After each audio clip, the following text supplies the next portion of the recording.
Praise the lord. యేసు రక్తమే జయము. మన రక్షకుడు మన విమోచకుడైన యేసుక్రీస్తు పరిశుద్ధ నామంలో అందరికీ వందనాలు. చిన్న ప్రార్థన ద్వారా ఉదయకాల వాక్య ధ్యానం చేసుకుందాము. పరిశుద్ధుడ మహాగణుడైన దేవ యేసయ్య, సర్వాధికారినైన మీకే వేలాది వందనములు, కృతజ్ఞత, స్తుతి, స్తోత్రం చెల్లించుకుంటున్నాను. దేవ ఉదయకాలం ప్రభావ వాక్య భాగం ధ్యానిస్తుండగా వాక్య భాగం అర్థమగులు సహాయం చేసి మీ కృపలో బలపరిచి నీకు మాదిరిగా మమ్మల్ని నడిపించమని ఈ చిన్న ప్రార్థన ప్రభువుకు యేసుక్రీస్తు అతి పరిశుద్ధ నామములో అడిగి వేడుకుంటున్నాను తండ్రి. Amen amen. కీర్తన గ్రంథం 103వ అధ్యాయం 14వ వచనము. మనము నిర్మింపబడిన రీతి ఆయనకు తెలిసే ఉన్నది, మనము మట్టివారమని ఆయన జ్ఞాపకం చేసుకొనిచున్నాడు. ఆమెన్. దేవుడు వాక్య భాగం దీవించును కాక. ప్రభునందు ప్రియులారా, ఇక్కడ వాక్య భాగంలో గమనించినట్లయితే మనము నిర్మింపబడిన రీతి ఆయనకు తెలిసే ఉన్నది, మనము మట్టివారమని ఆయన జ్ఞాపకం చేసుకొనిచున్నాడు. అదేవిధంగా మనము వాక్య భాగంలో గమనించి చూసినట్లయితే కీర్తన గ్రంథం 78వ అధ్యాయం 38-39 వచనాలలో, అయితే ఆయన వత్సల సంపూర్ణుడై వారిని నశింపచేయక వారి దోషము పరిహరించువాడు, తన ఉగ్రతను ఏమాత్రం రేపుకొనక పలుమారు కోపం అణుచుకునేవాడు, కాగా వారు కేవలము శరీరై ఉన్నారని, విసిరి వెళ్ళి మరలి రాని గాలి వలె ఉన్నారని ఆయన జ్ఞాపకం చేసుకునేను.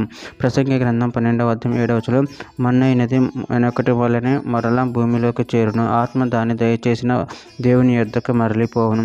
ఆదికాండం 2వ అధ్యాయం 7వ వచనం, దేవుడు యెహోవా నెలమట్టితో నరుని నిర్మించి వాని నాసికా రంధ్రములలో జీవవాయువుని వద్దకు నరుడు జీవాత్మ ఆయను. కీర్తన గ్రంథం 125వ అధ్యాయం 3వ వచనం, నీతిమంతుల పాపం చేయుటకు తమ చేతులు చాపుకుంటున్నట్లు భక్తిహీనుల రాజధనం నీతివంతుల స్వాస్థ్యం మీద నుండుదో.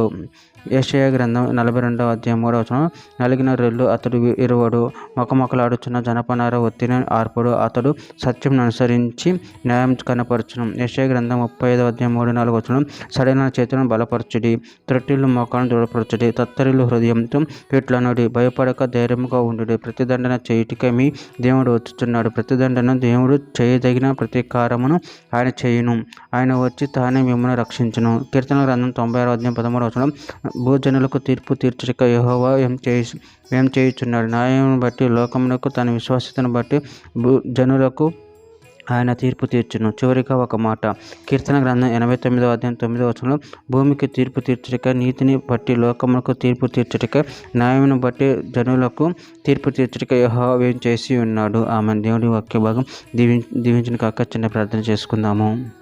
పరిశుద్ధుడ ప్రేమ గణ దేవ యేసయ్య, మీరు ఇచ్చిన వాక్యాన్ని బట్టి ప్రేమ కృతజ్ఞతలు చెల్లించుకుంటూ మీ ప్రేమ కృపను మమ్మల్ని నిరంతరం కాపాడి నీకు మాదిరిగా మమ్మల్ని నడిపించమని, మీ చిత్తం మా జీవితంలో నెరవేర్చమని చిన్న ప్రార్థన చేసిన మమ్మల్ని అడిగి వేడుకుంటున్నాను తండ్రి. ఆమెన్.